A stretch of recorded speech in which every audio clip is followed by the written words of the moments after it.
Hello दोस्तों, SK education mind channel में आपका स्वागत है। आज हम शॉर्ट वीडियो के रूप में पंचवर्षीय योजना को पढ़ेंगे ताकि हम 2-2.5 मिनट में जल्दी से जितनी भी पंचवर्षीय योजनाएं बनी थी भारत में उसको आसानी से और जल्दी रिवीजन कर सकें। पहले तो हम जान लेते हैं पंचवर्षीय योजनाएं हो तो क्या है। भारत में पंचवर्षीय योजनाएं आर्थिक और सामाजिक विकास की योजनाएं थीं जिन्हें भारत सरकार ने 1951 से लागू किया था। ये योजनाएं भारतीय योजना आयोग द्वारा तैयार की गई और उनकी देखरेख में लागू की गई थी। ये 1951 से लागू हुई थी। तो आइए चेक करते हैं कौन कौन सी योजनाएं कब लागू की, क्या उसके उद्देश्य थे और कौन उसके मॉडल के प्रस्तुतकर्ता थे। तो यहाँ आप देख सकते हैं कि पहली पंचवर्षीय योजना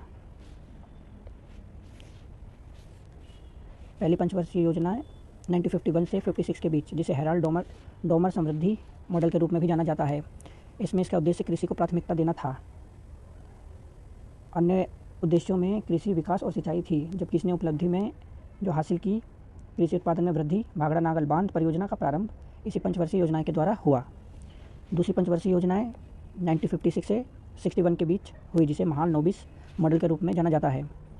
इसका मुख्य उद्देश्य औद्योगिक विकास और भारी उद्योग पर जोर देना था। जो यहाँ दिया हुआ है, भारी उद्योग क्षेत्र और प्राथमिक क्षेत्र दोनों को सम्मिलित किया गया था। लेकिन इसकी उपलब्धियाँ क्या रही? इस्पात संयंत्रों की स्थापना और औद्योगिकरण की दिशा में इसके कदम, ये इसकी उपलब्धियाँ रहीं। तीसरी योजना 1961 और 66 के बीच चली, जिसे गडगिल योजना के नाम से जाना जाता है। आप ये भी ध्यान रखें कि ये पूछ लिया जाता है कि हेराल्ड डोमर समृद्धि मॉडल किस योजना या कब लागू किया गया, या किस योजना का भाग है, पहले का, दूसरे का, तीसरे का। ठीक है, ऐसे ही महालनोबिस मॉडल के बारे में पूछ सकता है कि कब लागू किया गया और ये कौन सी योजना थी, दूसरी पंचवर्षीय योजना थी, तीसरी थी, चौथी थी, इस तरीके से। तो तीसरी पंचवर्षीय योजना 1961 से 66 के बीच में थी। इसमें मुख्य उद्देश्य क्या था? कृषि और उद्योग तो था ही, और साथ के साथ आत्मनिर्भरता और खाद्यान्न उत्पादन में वृद्धि, क्योंकि इसी के बीच में आप देख सकते हैं हरित क्रांति की भी शुरुआत हुई थी। और इसके परिणाम क्या रहे? परिणाम या कह सकते हैं उपलब्धियाँ। हालांकि इसमें भारत चीन और भारत पाक युद्ध को देखने को मिला, जो आर्थिक संकट को दर्शाता है। चौथी पंचवर्षीय योजना 1969 से 74 के बीच में चली। अब आप कहेंगे कि इनके बीच में 66, 67, 68 क्या है? तो ये दो रोलिंग प्लेन थे, दो।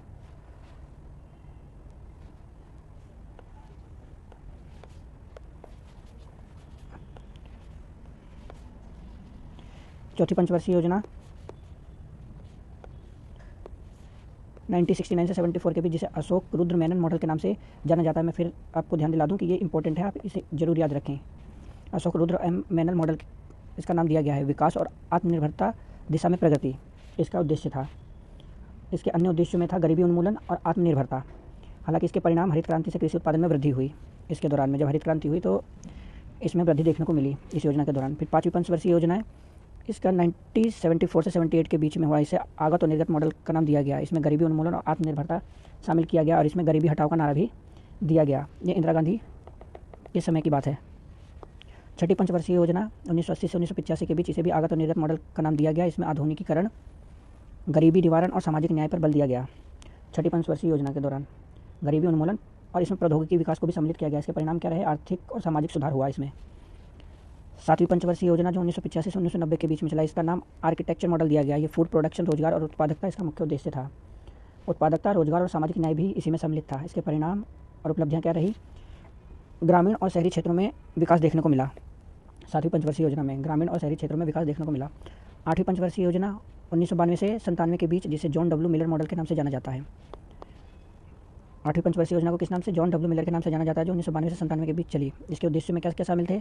मशीनरी के आधुनिकीकरण को बढ़ावा देना और अन्य वैश्वीकरण इन्हीं के बीच में शुरू भी किया गया था। आर्थिक उदारीकरण और वैश्वीकरण इसी 8वें में। तो ये इंपॉर्टेंट हो जाता है, इसको ध्यान से आप देख लीजिए। ये पूछा जा सकता है कि किस योजना के दौरान आर्थिक उदारीकरण किया गया? तो आंसर हो जाएगा 8वीं पंचवर्षीय योजना के दौरान। कब शुरू किया गया? 1992 से 97 के बीच में। इसकी क्या उपलब्धियाँ रहीं? उदारीकरण के कारण तेज आर्थिक विकास हुआ, इसमें तेज इकोनॉमिक ग्रोथ देखने को मिली इसमें। नौवीं पंचवर्षीय योजना 1997 से 2002 के बीच, इसका नाम इनपुट आउटपुट मॉडल दिया गया, जिसमें इसका उद्देश्य 7% की विकास दर, स्वच्छ पेयजल, प्राथमिक स्वास्थ्य सुविधाओं का विकास करना इसके उद्देश्य में शामिल था। या अन्य कहें तो समानता और रोजगार पर ध्यान देना था। परिणाम और उपलब्धियाँ क्या रहीं? ग्रामीण विकास और गरीबी में कमी देखने को मिली। इसमें ग्रामीण विकास और गरीबी में कमी देखने को मिली। 10वीं पंचवर्षीय योजना है, ये 2002 से 2007 के बीच में चली। इसको भी आगत और निर्गत मॉडल के नाम से जाना गया। इसके मुख्य उद्देश्य में क्या था? स्वरोजगार और संसाधनों का विकास 10वीं में, या यूँ कहें तो आर्थिक वृद्धि और गरीबी उन्मूलन शामिल किया गया इसके उद्देश्य में। जबकि इसकी उपलब्धि और परिणाम क्या रहे? वार्षिक जीडीपी वृद्धि 7 से 8% देखने को मिली, 8% देखने को मिली। 11वीं पंचवर्षीय योजना है 2007 से 2012। अपनी प्राथमिक आवश्यकताओं का मॉडल इसका नाम दिया गया। साक्षरता दर को बढ़ाना, लिंग अंतराल को कम करना, व्यापक तेजी से विकास करना इसके उद्देश्य में शामिल थे। अन्य में यूँ कहें तो समावेशी विकास इसमें सम्मिलित किया गया था। इसके परिणाम और उपलब्धियाँ क्या रही? शिक्षा और स्वास्थ्य क्षेत्र में सुधार हुआ। 11वीं पंचवर्षीय योजना में शिक्षा और स्वास्थ्य क्षेत्र में सुधार देखने को हमें मिला। 12वीं पंचवर्षीय योजना और जिस 2012 से 2017 के बीच में, जिसे अंतिम पंचवर्षीय योजना भी कहा जाता है, अपनी प्राथमिक आवश्यकताओं का मॉडल इसमें स्वास्थ्य, शिक्षा और स्वच्छता, समग्र विकास को उद्देश्य में शामिल किया गया, या यूँ कहें तो तेज और सतत विकास को इसमें शामिल किया गया। इसकी उपलब्धियाँ और परिणाम क्या रहे? आर्थिक वृद्धि, स्थिरता हुई। आर्थिक वृद्धि में स्थिरता देखने को मिली। हालांकि 2012 से 17 अंतिम पंचवर्षीय योजना थी, जो 2017 में भारत सरकार ने पंचवर्षीय योजनाएं बंद कर दी और उनकी जगह नीति आयोग ने ले ली।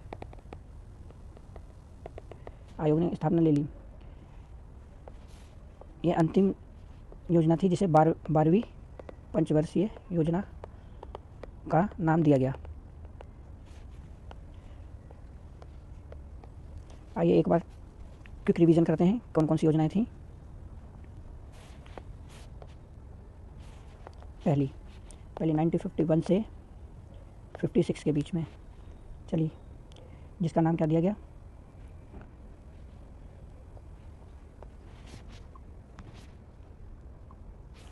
दूसरी पंचवर्षीय योजना 1956 से 61 के बीच चली। ये हराट डोमर मॉडल था। ये मालनोबिस मॉडल था। तीसरा 1961 से 66 के बीच में चला, जिसको गडगिल योजना कहा गया। चौथी योजना 1969 से 74 के बीच में चली, इसको अशोक रुद्र मैनल मॉडल कहा गया। पाँचवीं 1974 से 78 के बीच चला गया, जिसे आगत निर्गत मॉडल का नाम दिया गया। नेक्स्ट देखते हैं, 5 हो गए। छठी 1980 से 85 के बीच आगत निर्गत मॉडल नाम दिया गया। 7वां 1985 से 90 के बीच चला, जिसे आर्किटेक्चर मॉडल नाम दिया गया। 8वां 1992 से 97 के बीच चला, इसी के बीच हमारा LPG रिफॉर्म देखने को मिला। 9वां 1997 से 2002 के बीच चला, इसका नाम दिया गया जॉन डेवी मिलर मॉडल। 9वां ये इनपुट आउटपुट मॉडल था। 10वां 2002 से 2007 के बीच में चला।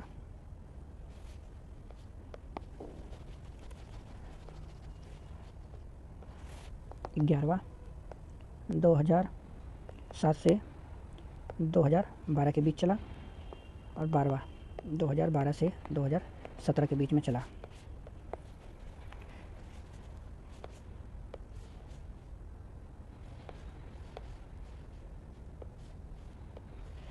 जहाँ पे ये अंतिम पंचवर्षीय योजना थी, इसके स्थान पर नीति आयोग को लाया गया। अब पंचवर्षीय योजना के स्थान पर नीति आयोग काम कर रही है। इस तरीके की शॉर्ट वीडियो आपके पास आती रहेंगी। कृपया चैनल को लाइक एंड सब्सक्राइब कर लें। धन्यवाद।